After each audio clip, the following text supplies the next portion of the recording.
नमस्कार दोस्तों, मैं प्रभात तिवारी और सार्थक क्लासेस में आप सभी लोगों का एक बार फिर से बहुत स्वागत है। दोस्तों, आज की वीडियो में एक बार फिर से हम बात करने वाले हैं important GK GS one liner part 27, 26 part तक ऑलरेडी अपलोड किए जा चुके हैं वीडियो, उसकी प्लेलिस्ट भी बना दी गई है। और अगर आपको पीडीएफ से पढ़ना तो उसके लिए सार्थक क्लासेस पे कोर्स भी बना दिया गया, तो उसके माध्यम से भी आप पढ़ सकते हैं। एग्जाम के लास्ट मोमेंट में मुझे लगता है कि जब तेज़ी से रिविजन आपको करना होता है तो ये पूरी सीरीज आपके लिए बहुत ही ज़्यादा महत्वपूर्ण साबित हो सकती है। और आप ये मान के चलिए कि अप टू डेट ये पूरी सीरीज़ है, तो लगातार मैं अपडेट करता जा रहा हूँ और आप लोगों को उपलब्ध कराता जा रहा हूँ। तो दोस्तों, ये जो सीरीज़ है स्पेशली तो मैं तैयार कर रहा हूँ यूपीएससी या यूपीएचएससी के लिए, लेकिन इसके जो फैक्ट्स हैं वो यूपीपीएससी या किसी अन्य वनडे एग्जाम के लिए भी इम्पोर्टेंट है, उतने ही महत्वपूर्ण है जिसमें कि जीके जीएस पूछा जाता है। वनडे कॉम्पिटिटिव एग्जाम के लिए अप टू डेट नोट्स है, एग्जाम ओरिएंटेड सारे फैक्ट्स हैं। चलिए दोस्तों, इस वीडियो को हम तैयार कर लेते हैं, जल्दी से देख लेते हैं इसको। दोस्तों देखिए, वीडियो स्टार्ट करने से पहले आपको बता दें कि जो हमारे विभिन्न सोशल मीडिया प्लेटफॉर्म के लिंक हैं वो सारे आपको इस वीडियो के डिस्क्रिप्शन बॉक्स में मिल जाएंगे, चाहे वो आपको हमारा टेलीग्राम ग्रुप हो, फेसबुक ग्रुप हो, फेसबुक पेज हो या हमारा ब्लॉग चैनल हो, तो उनके माध्यम से भी आप हमारे साथ जुड़े रह सकते हैं। और पहला फैक्ट यहाँ पर देखिए हमने ले लिया, अप टू डेट ये फैक्ट है। आपने देखा भी होगा कि बैंकों की विलय को लेकर लगातार बहुत सारी खबरें आती रहती हैं, तो इसलिए बैंक से संबंधित जानकारी उसमें अपडेट होना आपके लिए बहुत ज़रूरी है। आपकी इकाई 6 में बैंकिंग पाठ्यक्रम में भी शामिल है। ये क्वेश्चन आपके वहाँ से आ सकते हैं। तो देखिए, वर्तमान यानी 2025 में अगर बात करें तो भारत में जो है कुल 12 सरकारी बैंक है और उनके नाम क्या है? उनके नाम है state bank, Bharatiya state bank, Canara bank, Punjab national bank, bank of Baroda, central bank of India, bank of Maharashtra, union bank of India, UCO bank, Indian bank, Punjab and Sindh bank और बैंक ऑफ इंडिया। तो ये 12 वो बैंक है जो वर्तमान में ये राष्ट्रीयकृत बैंक है, ठीक है, सरकारी बैंक है जो वर्तमान में कार्यरत है। एंड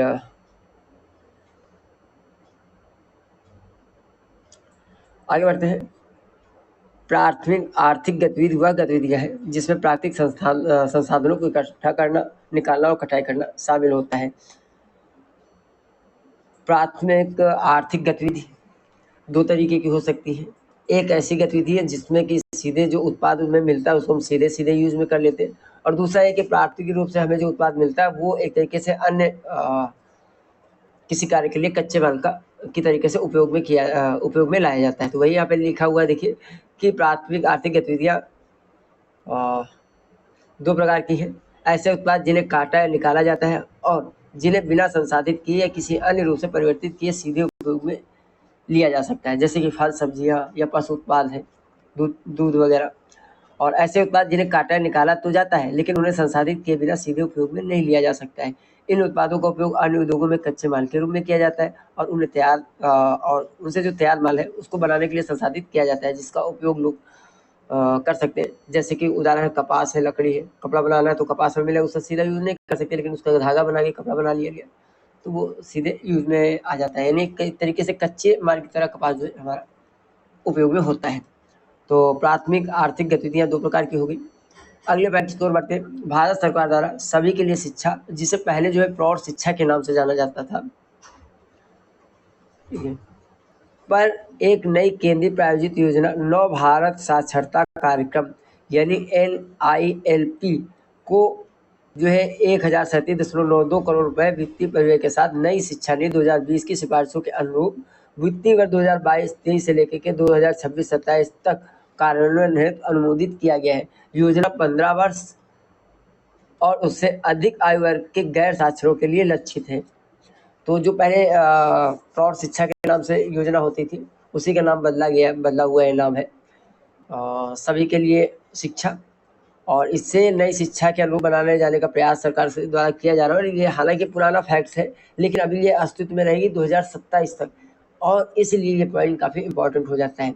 और इसमें अगर पूछ लिया जाता है कि योजना में किन एज लेवल के लोगों को इसमें शामिल किया जाएगा, तो मिनिमम 15 साल उम्र होना चाहिए, अधिकतम कुछ भी हो सकती है। इस योजना के 5 घटक भी है और ये घटक काफ़ी इंपॉर्टेंट है। आपको याद होगा कि पिछले एग्जाम में किसी योजना के घटक पूछ लिए गए थे, मुझे अभी सही से याद नहीं आ रहा, मैं बताऊंगा, आप देखिएगा पिछले पेपर में। तो ये इसके 5 घटक कौन कौन से हैं? पहला है बुनियादी साक्षरता और संख्या ज्ञान, दूसरा महत्वपूर्ण जीवन कौशल, तीसरा बुनियादी शिक्षा, एंड चौथा व्यावसायिक कौशल और पांचवा सतत शिक्षा। तो पूछा जा सकता है कि जो सभी के लिए शिक्षा है, इसके प्रमुख घटनों में कौन सा एक शामिल नहीं है। इस तरीके से क्वेश्चन बनाया जा सकता है। देखिए, जब भी आप पढ़ें थोड़ा सा ध्यान रखें कि क्वेश्चन की फ्रेमिंग किस तरीके से हो सकती है। अगर इसकी आप प्रैक्टिस करते हुए चलेंगे तो बेहतर रहेगा। हालांकि अब तो समय ज़्यादा नहीं है, तो मैं अभी आपको ज़्यादा कोई प्रैक्टिकल करने की सलाह नहीं दूंगा। आप इस समय तो जितना सारा कुछ आपने पढ़ रखा है उसको रिवाइज करने की कोशिश कीजिए। एंड आगे, भारत का वैश्विक खाद्य वनस्पति तेल क्षेत्र में संयुक्त राज्य अमेरिका, चीन और ब्राजील के बाद चौथा स्थान है। अगर ये पूछ लिया जाए कि वैश्विक खाद्य वनस्पति तेल में भारत की कौन सी रैंकिंग है वर्ल्ड में, तो ये चौथी है। इससे पहले 3 स्थान पे कौन है, तो क्रमशः संयुक्त राज्य अमेरिका, चीन और ब्राजील है। ठीक है। वैश्विक तिलहन क्षेत्र का लगभग 15 से 20% जो है वनस्पति तेल उत्पादन का 6 से 7 एक मिनट इसको आप ऐसे, वैश्विक तिलहन क्षेत्र का लगभग 15 से 20%, वनस्पति तेल उत्पादन का 6 से 7% और कुल खपत का 9 से 10% हिस्सा भारत में उत्पादित किया जाता है। देखिए, 3 तरीके से अलग अलग यहाँ पे डेटा दे दिया गया है, तो किसी भी तरीके से पूछा जा सकता है। वैश्विक तिलहन क्षेत्र में अगर भारत की बात करें कितना उत्पादन होता है, तो पूरे वैश्विक स्तर पर 15 से 20% जो उत्पादन होता है वो भारत में होता है। जबकि वनस्पति तेल के उत्पादन की बात करें तो वैश्विक स्तर पर 6 से 7% का जो उत्पादन भारत में होता है। और कुल खपत की अगर बात की जाए वनस्पति तेल की, तो भारत में जो कुल खपत है वो 9 से 10% हिस्सा है। चलिए आगे बढ़ जाए। नई आर्थिक नीति, जिसको एनईपी के नाम से हम जानते हैं, नई आर्थिक एनईपी भारत में वर्ष 1991 में उस समय के जो तात्कालिक प्रधानमंत्री थे श्री नरसिम्हा राव जी के नेतृत्व में लागू की गई थी। यह नीति मुद्रास्फीति के संकट से निपटने के लिए बनाई गई थी। और इस समय भारत के वित्त मंत्री कौन से, तो ये थे मनमोहन सिंह जी। एनईपी अक्सर पूछ लिया जाता है। एक बहुत ज़्यादा इंपॉर्टेंट फैक्ट्स है, भारतीय संस्कृत की विशेषताओं के अंतर्गत आ सकता है, पुस्तक पूछी जाती है। तो कालिदास जी से संबंधित है। तो कालिदास जी जो है गुप्त वंश के चंद्रगुप्त द्वितीय विक्रमादित्य के 9 रत्नों में एक थे। ये आपको याद रखना है, किसके शासनकाल में थे कालिदास जी, तो ये चंद्रगुप्त द्वितीय विक्रमादित्य के 9 रत्नों में एक थे। कालिदास के अतिरिक्त 9 रत्नों में कौन कौन शामिल था, तो ये थे अमर सिंह, छपड़क, शंकु, वराहमिहिर, धन्वंतरि, घटकारा पारा, वर रुचि और बेताल भट्ट। ये 8 अन्य नाम है कालिदास जी के साथ में जो 9 रत्नों में शामिल थे चंद्रगुप्त विक्रमादित्य के दरबार में। कालिदास अपनी रचनाओं में प्रेम और प्रकृति चित्रण का सुंदर वर्णन इन्होंने किया है। और इनकी प्रमुख कृति शकुंतला थी। आप सभी लोग इससे परिचित होंगे शकुंतला से। और शकुंतला इतनी प्रसिद्ध और इतनी उत्कृष्ट पुस्तक है कि इसका कई भाषाओं में अनुवाद भी किया गया है, जैसे कि जर्मन में, फ्रेंच में, डेनिश में और इटालियन में। पांडुलिपि क्या होता है? पांडुलिपि देखिए, पिछले प्रैक्टिस सेट में भी हमने बात की थी। पांडुलिपि जो है कागज, छाल, कपड़ा, धातु, तार के पत्ते जैसी सामग्री पर बनाई गई हस्तलिखित रचना होती है और कम से कम इसे 75 साल पुराना होना चाहिए। यानी कैसी होनी चाहिए? हस्तलिखित होना चाहिए और कम से कम 75 साल पुराना भी होना चाहिए। अगर 75 साल से कम समय तो फिर उसको पांडुलिपि नहीं माना जाएगा। सोयाबीन एक प्रमुख प्रोटीन से संबंधित ये फसल है। दलहन के अंतर्गत इसको शामिल किया जाता है। और सोयाबीन जो है खरीफ फसल के अंतर्गत आती है। और इसे जो सोयाबीन, इसे शाकाहारी मनुष्यों के लिए इसको मांस भी कहा जाता है। ऐसा इसलिए कहा जाता है क्योंकि इसमें जो प्रोटीन की मात्रा होती है और बहुत अधिक होती है। और इसका प्रतिशत होता है 42%। 42% प्रोटीन के अतिरिक्त इसमें 22% तेल, 21% कार्बोहाइड्रेट और 12% नमी तथा 5% भस्म भी होती है। अगर इसके वनस्पति नाम की बात करें कि इसका जो है वानस्पतिक नाम क्या है, तो इसका नाम है सोयाबीन का ग्लाइसिन मैक्स। आईसीटी से अगला पॉइंट है, एक पूर्णतः योग्य डोमेन नाम जिसको हम FQDN, पूर्ण और निरपेक्ष डोमेन नाम होता है, जो डोमेन नाम प्रणाली यानी DNS पर किसी विशिष्ट कंप्यूटर, वेबसाइट या संसाधन की विशिष्ट पहचान करता है। यह एक सटीक पता प्रदान करता है जो इंटरनेट पर सटीक नेविगेशन और संचार सुनिश्चित करता है। नेक्स्ट पॉइंट जो कि संबंधित है 11वीं पंचवर्षीय योजना से, द्वितीय पंचवर्षीय योजना से। द्वितीय पंचवर्षीय योजना का जो समय था वो था 1956 से लेकर के 1961 तक। और इसका मुख्य उद्देश्य था समाजवादी समाज की स्थापना करना। समाजवादी समाज की स्थापना करने के उद्देश्य को ध्यान में रखते समय इस समय पर बहुत सारे भारी उद्योगों और बुनियादी ढांचे के विकास पर जोर दिया गया था। अगला पॉइंट जो है एक बार फिर से संबंधित है आईसीटी से। देखिए, आईसीटी में आपको थोड़ा सा बता दूं कि जैसे समय बदलता जा रहा है तो आईसीटी से बनने वाले क्वेश्चन में भी आपको थोड़ी डिफिकल्टी देखने को मिली, थोड़ी जटिलता देखने को मिलेगी। आपको याद होगा जब विज्ञापन 47 का आप पेपर उठा के देखे तो बहुत सिंपल से क्वेश्चन पूछे जाते थे कि आईसीटी के अंतर्गत सी का मतलब क्या है, आई का मतलब क्या है, इस टाइप के। थोड़ा सा और आगे और उसी में 1-2 क्वेश्चन कंप्यूटर से भी संबंधित बेसिक पूछ लिए जाते थे।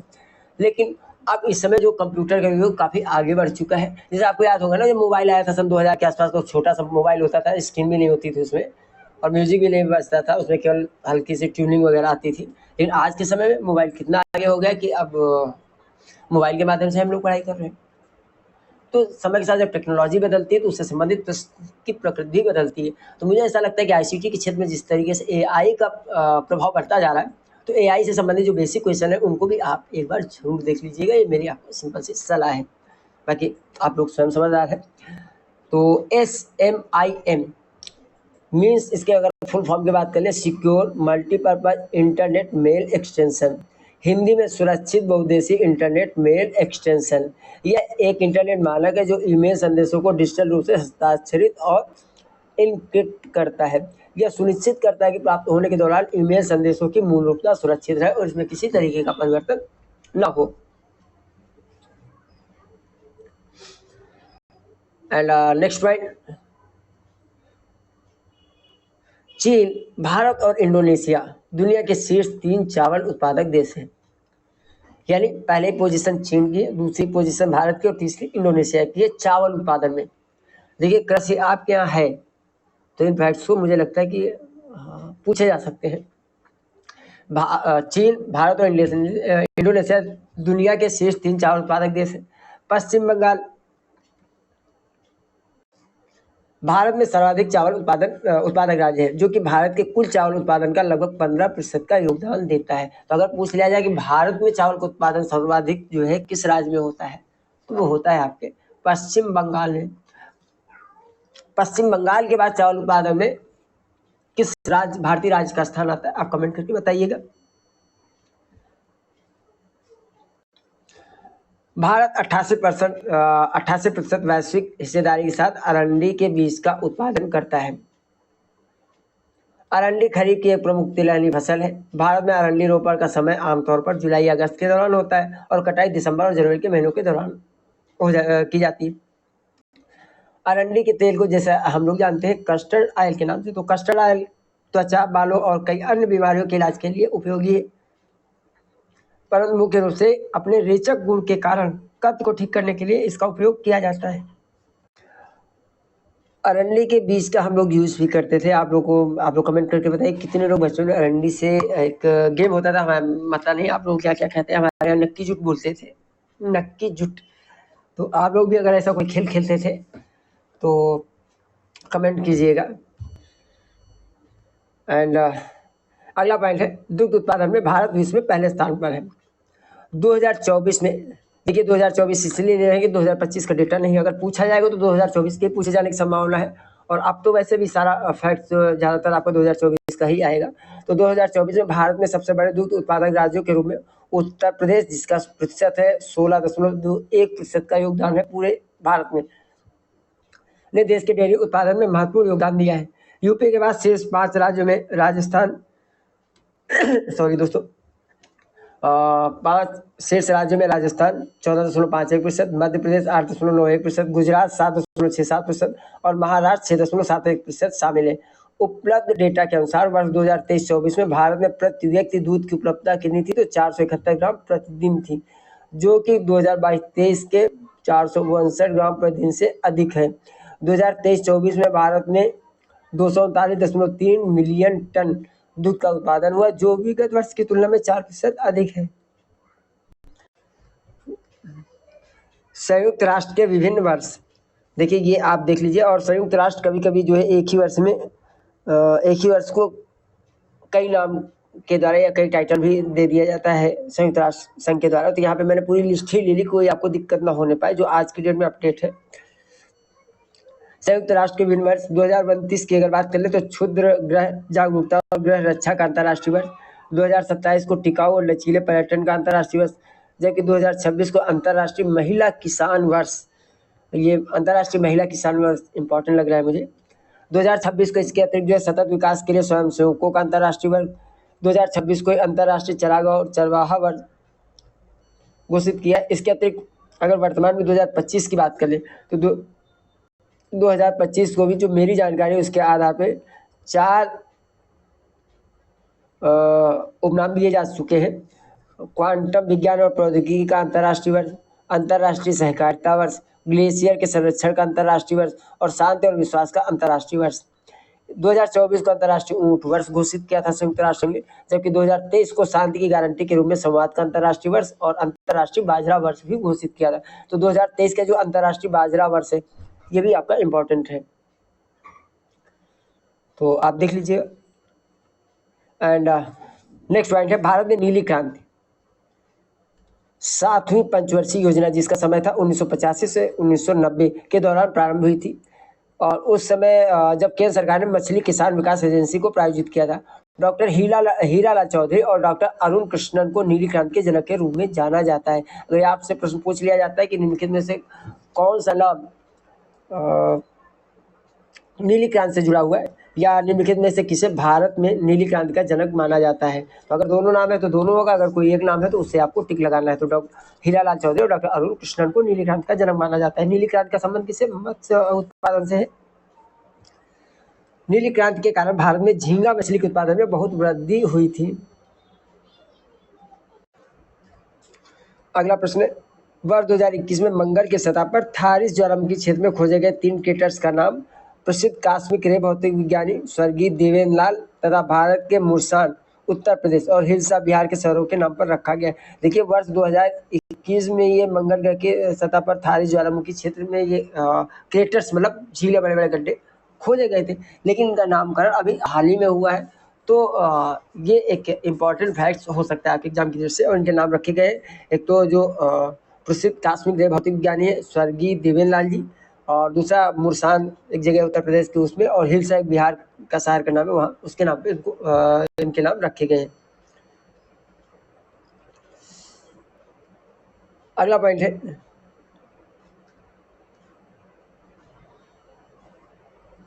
महात्मा गांधी राष्ट्रीय रोजगार गारंटी अधिनियम मनरेगा जिसको कहते हैं 7 सितंबर 2005 को पारित हुआ था और इसे 2 फरवरी 2006 को भारत के 200 जिलों में लागू किया गया था। यानी जब मनरेगा जब लॉन्च हुई थी 7 सितंबर 2005 को, तो जब ये कार्यान्वयन की बात आई थी तो सबसे पहले इसको 200 जिलों में लगाया गया था, लागू किया गया था 2 फरवरी 2006 को। बाद में अप्रैल 2008 तक भारत के लगभग सभी जिलों में इसको लागू कर दिया गया था। इस योजना का उद्देश्य ग्रामीण क्षेत्रों में रोजगार की सुरक्षा को बढ़ावा और हर परिवार के लिए एक वित्तीय वर्ष में कम से कम 100 दिन का रोजगार है। लेकिन ये 100 दिन का जो रोजगार है इसमें जो कुछ विशेष एरिया है उनके लिए 100 की जगह 150 दिनों का भी प्रावधान किया गया है। तो ये आप थोड़ा सा देख लीजिएगा। एंड नेक्स्ट इंपॉर्टेंट पॉइंट खेल से संबंधित है। कोलकाता के अनीश सरकार जिनका जन्म हुआ था 26 जनवरी 2021 को, एज याद रखिएगा, डेट ऑफ बर्थ, क्योंकि देखिए सबसे कम उम्र की यहाँ बात होने जा रही है। तो कोलकाता के अनीश सरकार एक भारतीय शतरंज खिलाड़ी है। वह नवंबर 2024 में दुनिया के सबसे कम उम्र के फीडे रेटेड खिलाड़ी बन गए हैं। 2024 में प्रधानमंत्री राष्ट्रीय बाल पुरस्कार से सम्मानित होने वाले सबसे कम उम्र के भी खिलाड़ी बन गए। तो कई तरीके से क्वेश्चन पूछा जा सकता है, चाहे पुरस्कार के रूप में पूछ लिया जाए आपसे कि आप बताइए कि जो है राष्ट्रीय बाल पुरस्कार से सम्मानित होने वाले सबसे कम उम्र के खिलाड़ी कौन है, तो ये है अनीश सरकार। या अनीश सरकार का संबंध किस भारतीय राज्य से? तो कोलकाता से।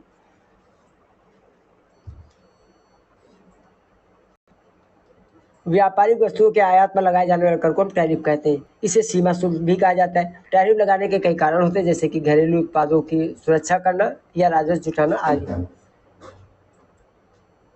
द्वितीय विश्व युद्ध के दौरान सन 1942 में भारत की सहायता से टोक्यो में आजाद हिंद फौज या इंडियन नेशनल आर्मी नामक सशस्त्र सेना का संगठन किया गया, जिसमें कैप्टन मोहन सिंह, राज बिहारी बोस और निरंजन सिंह गिल ने महत्वपूर्ण भूमिका निभाई थी। आजाद हिंद फौज की स्थापना का विचार सर्वप्रथम मोहन सिंह के मन में आया था। आजाद हिंद फौज के गठन के दौरान ही विदेशों में रह रहे भारतीयों की सहायता है इंडियन इंडिपेंडेंस लीग की भी स्थापना की गई थी, जिसका प्रथम सम्मेलन कब हुआ था? तो ये हुआ था जून 1942 में, और कहाँ हुआ था? बैंकॉक में हुआ था, जून 1942 में, और बैंकॉक में हुआ था। सबसे पहले किसके विचार आया था, किसके मन में आजाद हिंद फौज की स्थापना करने का? तो मोहन सिंह के मन में विचार आया था। ये फैक्ट्स पूछे भी जाते बार बार। बैंकिंग प्रणाली की पुनर्संरचना के संबंध में या ऐसे कह रहे हैं कि वित्तीय प्रणाली की संरचना, संगठन, कार्यों और प्रक्रियाओं का अध्ययन करना और दक्षता तथा उत्पादकता में सुधार करने के पर सुझाव देने हैं 1991 में आरबीआई के पूर्व गवर्नर एम नरसिम्हन की अध्यक्षता में नरसिम्हन समिति का गठन किया गया था।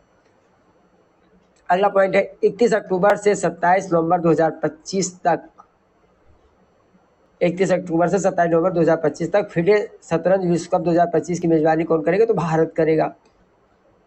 अंतर्राष्ट्रीय शतरंज संघ का या विश्व शतरंज संघ, जिसे आमतौर पर इसके फ्रांसीसी संक्षिप्त नाम फिडे यानी फेडरल इंटरनेशनल डेस चेसेस के नाम से जाना जाता है, स्विट्जरलैंड में स्थित एक अंतर्राष्ट्रीय संगठन है जो विभिन्न अंतर्राष्ट्रीय शतरंज संघों को जोड़ता है और अंतर्राष्ट्रीय शतरंज प्रतियोगिताओं के शासी निकाय के रूप में कार्य करता है। इसकी स्थापना, फिडे की स्थापना कब हुई थी? तो यह हुई थी 1924 में। कहाँ हुई थी? पेरिस, फ्रांस में। और अगर इसके आदर्शवाद की बात करें तो इसका आदर्शवाद है जेन उना सम्स, जिसका लैटिन में अर्थ है हम एक परिवार हैं। अंतर्राष्ट्रीय ओलंपिक समिति ने फिडे को मान्यता कब दी थी? तो यह दी थी वर्ष 1999 में। और वर्तमान में अगर हम बात करें फिडे के कितने सदस्य हैं वर्ष 2025 में, तो ये संख्या है 201। पूर्ण रूप से पहला भारतीय बैंक कौन सा था जिसकी स्थापना 1894 में की गई थी? तो ये था Punjab national bank. Punjab national bank से संबंधित मैंने बहुत सारे फैक्ट्स आज निकाले आप लोगों के लिए, इनको भी देख लेते हैं। देखिए, पीएनबी की जो स्थापना है 19 मई 1894 को हुई थी। बैंक ने 12 अप्रैल 1895 को कारोबार शुरू किया था, यानी आम जनता के लिए इस बैंक को खोल दिया गया था 12 अप्रैल 1895 में। 7 निदेशक बोर्डों के पहले बोर्ड में सरदार दयाल सिंह मजीठिया, ये कौन थे? तो ये थे दयाल सिंह कॉलेज और ट्रिब्यून के संस्थापक। और लाला लालचंद डीएवी कॉलेज के संस्थापकों में से एक। काली प्रसन्न राय, प्रसिद्ध बंगाली वकील जो 1900 में लाहौर अधिवेशन में भारतीय राष्ट्रीय कांग्रेस की स्वागत समिति के अध्यक्ष थे। लाला हरकिशन लाल पंजाब के पहले उद्योगपति के रूप में प्रसिद्ध है। एसी जेम्सवाला ये प्रसिद्ध पारसी व्यापारी और लाहौर के जमशेद जी एंड कंपनी के साझेदार थे। लाला प्रभुदयाल ये मुल्तान के रईस, व्यापारी और परोपकारी व्यक्ति थे। बख्शिश जैसी राम ये लाहौर के प्रसिद्ध सिविल वकील थे। और लाला ढोलन दास जो है एक बैंकर, व्यापारी और अमृतसर के रईस थे। ये इतने सारे लोग शामिल थे। तो कितने इसके निदेशक बोर्ड में कितने लोग शामिल थे? 7 लोग शामिल थे पीएनबी की स्थापना में। स्थापना 19 मई 1894 को हुई थी। और लोगों के लिए, या आप मान लीजिए कि बैंक ने काम करना प्रारंभ किया था, अगर ऐसा पूछा जाए तो ये किया था 12 अप्रैल 1895 में। एंड इस प्रकार एक बंगाली, पारसी और एक सिख और कुछ हिंदुओं ने विशुद्ध राष्ट्रीय और विश्वव्यापी भावना के साथ मिलाकर एक बैंक की स्थापना की। श्री दयाल सिंह मजीठिया इसके पहले अध्यक्ष थे, किसके? पीएनबी के। लाला हरकिशन लाल बोर्ड के पहले सचिव थे। और श्री बुलाकी राम शास्त्री लाहौर में बैरिस्टर थे, जिन्हें प्रबंधक नियुक्त किया गया था। लाला लाजपत राय पहले व्यक्ति थे जिन्होंने पीएनबी में अपना खाता खोला था। तो पीएनबी में सबसे पहला खाता किसका खोला गया था? तो लाला लाजपत राय जी का खोला गया था। और ये खाता खोला गया था लाहौर में। तो यह बैंक लाहौर के अनारकली में आर्य समाज मंदिर के सामने की इमारत में स्थित था। लाहौर के बाहर पहली शाखा जो है रावलपिंडी में 1900 में खोली गई थी। अब ये बैंक जो है पंजाब नेशनल बैंक दिल्ली का बैंक। तो 31 मार्च 1947 को बैंक के अधिकारियों ने लाहौर छोड़ने और बैंक के पंजीकृत कार्यालय को दिल्ली में स्थानांतरित करने का निर्णय लिया। और इस तरीके से 20 जून 1947 को लाहौर उच्च न्यायालय से स्थानांतरण की अनुमति प्राप्त हो गई थी। तो ये पूरा कुछ फैक्ट्स से संबंधित थे पंजाब नेशनल बैंक से। एंड भारत में कर्क रेखा 8 राज्यों से गुजरती है। राज्य कौन कौन से? तो गुजरात, राजस्थान, मध्य प्रदेश, छत्तीसगढ़, झारखंड, पश्चिम बंगाल, त्रिपुरा और मिजोरम। और यहाँ के कई छोटे बड़े स्थानों से होकर ये रेखा गुजरती है। पर इस पर स्थित मुख्य शहर जो है रांची और अगरतला है। ये बहुत फेमस शहर है जो भारत के कर्क रेखा पर स्थित है। इसके अलावा यह रेखा जो है भुज, गांधीनगर, उज्जैन, भोपाल, जबलपुर, दुर्गापुर, आइजोल आदि से भी काफी पास से गुजरती है। क्रियात्मक शोध शैक्षिक समस्याओं के तत्कालिक समाधान की व्यवस्थित वैज्ञानिक विधि है। शिक्षा के क्षेत्र में क्रियात्मक अनुसंधान का प्रयोग सर्वप्रथम किसने किया था? तो ये किया था स्टीफन एम कोरे ने। कब किया था? 1953 में। उनका मानना था कि जब तक शिक्षक स्वयं शोध कार्य में संलग्न नहीं होंगे तब तक शिक्षा विद्यालय के शोध से लाभ नहीं मिलेंगे। अनुसंधान, क्रियात्मक अनुसंधान अगला पॉइंट है, क्रियात्मक अनुसंधान की प्रक्रिया चक्रीय होती है। इसके अंतर्गत शिक्षक सर्वप्रथम योजना बनाता है, फिर उसको क्रियान्वित करता है और अवलोकन करके परावर्तन चिंतन करता है और पुनः यह प्रक्रिया दोहराई जाती है। तो क्रियात्मक अनुसंधान की प्रक्रिया कैसी, एक चक्रीय प्रक्रिया है, एक पूरा प्रोसेस इसमें फॉलो होता है। क्रियात्मक अनुसंधान की विशेषताएं क्या क्या, इस पर एक नजर डालें तो ये और क्लियर हो जाएगा। देखिए, इसकी प्रकृति व्यवस्थित और व्यवहारिक होती है, ये बाह्य साहित्यिक स्रोतों पर निर्भर नहीं होती, यह लचीली प्रक्रिया है। शिक्षक अपने स्वयं की विधि का चुनाव करके क्रियात्मक अनुसंधान कर सकता है। इस शोध के द्वारा परिणामों का सामान्यीकरण नहीं किया जा सकता है, यह शिक्षक के द्वारा शिक्षक के लिए किया जाता है। यह परावर्तक चिंतन की विधि है, जिसके अंतर्गत शिक्षक अपने शिक्षण पर चिंतन करता है। क्रियात्मक अनुसंधान के न्यायाधीश के चयन के लिए स्वोद्देश्य विधि का चयन किया जाता है। किस विधि का चयन किया जाता है, स्वोद्देश्य विधि का चयन किया जाता है, यानी उद्देश्य यहाँ पे आपका निश्चित होना चाहिए। तो दोस्तों, ये वन लाइनर फैक्ट्स थे आज के वीडियो में। 30 पॉइंट है। अगर आपको स्पीड कम लगे तो आप स्पीड अपने हिसाब से बढ़ा लीजिएगा और ज़्यादा लगे तो कम कर लीजिए, यूट्यूब में ऐसी व्यवस्था है। एंड प्रयास हमारा यही रहा है दोस्तों कि जो आपके एग्जाम की तरफ से उपयोगी फैक्ट्स हैं उनको शामिल करें। आपको हमारा वीडियो कैसा लगा आप ज़रूर कमेंट करके हमें बताइएगा, और अगर आपको पसंद आती है हमारी सीरीज़ तो कम से कम आप इसे लाइक कीजिएगा, और अगर आप हमारी मदद करना चाहते हो तो आप इस वीडियो को अपने अन्य साथियों के साथ भी शेयर कीजिए, वो ऐसे सभी अभ्यर्थियों के साथ जो किसी न किसी कॉम्पिटिटिव एग्जाम की तैयारी, ऐसे एग्जाम की तैयारी कर रहे हो जहाँ पर जीके जीएस पूछा जाता हो। तो दोस्तों, आज के वीडियो में इतना ही। हम आपसे फिर मिलते हैं अगले वीडियो में कुछ नई जानकारी के साथ। तब तक के लिए नमस्कार।